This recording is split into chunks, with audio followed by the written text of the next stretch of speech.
Danny Flexer here for SecondsOut, our old pal, old pal, Dominic Ingle. Yeah, I'm good. How are you? Good. Always good. You're kind of looking me up and down. You're going to say something either insulting or complimentary. You look like you've lost some weight, to be honest, since last time I seen you, so you must be back on a training regime, are you?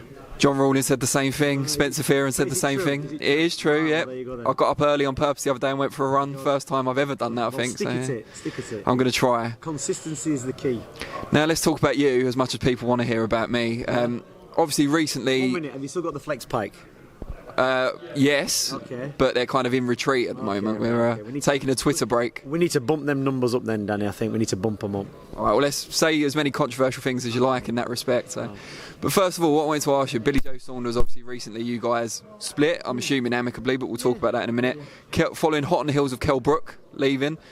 Are you hard to live with, I think is the question. No, not really. You know, in boxing, these fighters have got their ideas of where they want to be. They've got a limited shelf life, and they have to make decisions, about the career. It's a very short career, and they have to make the decision what's best for them.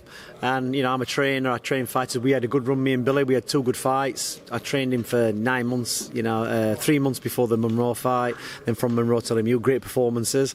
And unfortunately, I think, for Billy after the Lemieux performance, you would think that the big fights were going to come for him, and I think it disappointed him in the sense that he wasn't, because he considered himself up there with Golovkin and Canelo, and I think you beat Lemieux, you want to be fighting the top guys, and the next opponent offered was Martin Murray, and it wasn't really an uplifting fight for Billy. You could understand why he lost a bit of momentum in 2018, and sometimes when you're walking into a gym and all them kind of things have happened, and obviously the Andrade fight and all that kind of stuff, it's like it does knock the edge off you, and sometimes you just need a change. And it was great that Billy came to the gym. I didn't have to put 20 years into him like I did Kell Brook. And there was always in the back of my mind, and probably in the back of his mind, they're always going to move on at some point. We gain a few fighters, we lose a few fighters. We picked up Liam Williams, we picked up Nicola Adams, we picked up Eve and Gabouz, the cruiserweight champion, Jason Quigley as well. So you're gonna lose a few fighters, but you also pick some up, and as long as you keep a good 4 or 5 pros in your camp, you're all right. And we've had some good wins. Liam Williams is flying out at the minute. Jason Quigley is coming on, so everything's good. Hopefully Billy does go on. He's got a good fight for the next one, and I think that'll motivate him. He'll win that one and move on for bigger things.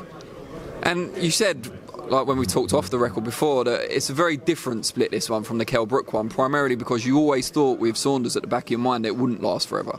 Yeah, it's not that you don't think it lasts forever. You just you do what you've got to do, and like I say, it's sometimes situations change. The fighters need a change to motivate them. Kell Brook went and trained somewhere else after years with me. His last performance wasn't fantastic, but maybe he wouldn't have fought at all if he might not have boxed at all if he'd have stayed in our gym. He might not have motivated himself to walk into the gym. He'd been in 20 years, motivated himself at all and got in the ring, but he did. He won. That's what counts. He didn't look fantastic doing it. Maybe he's going to build on from that for the next time. And with Billy, he's jumped in there with Ben Davison and Tyson, which is good. They're flowing along at the minute. Tyson's up there. He's turned himself completely around. He's looking good. And there's a bit of a buzz going off in that camp, and maybe that's the buzz that Billy needs. In our gym, it's very steady, consistent.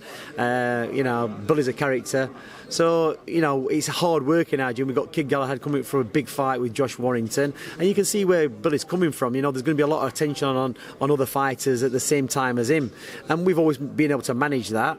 But maybe, Billy needs more attention, 24/7, who knows? But there's no fallout. Billy's a good laugh. He's a very good boxer, and hopefully, he does, move on from this and gets the fights that he deserves.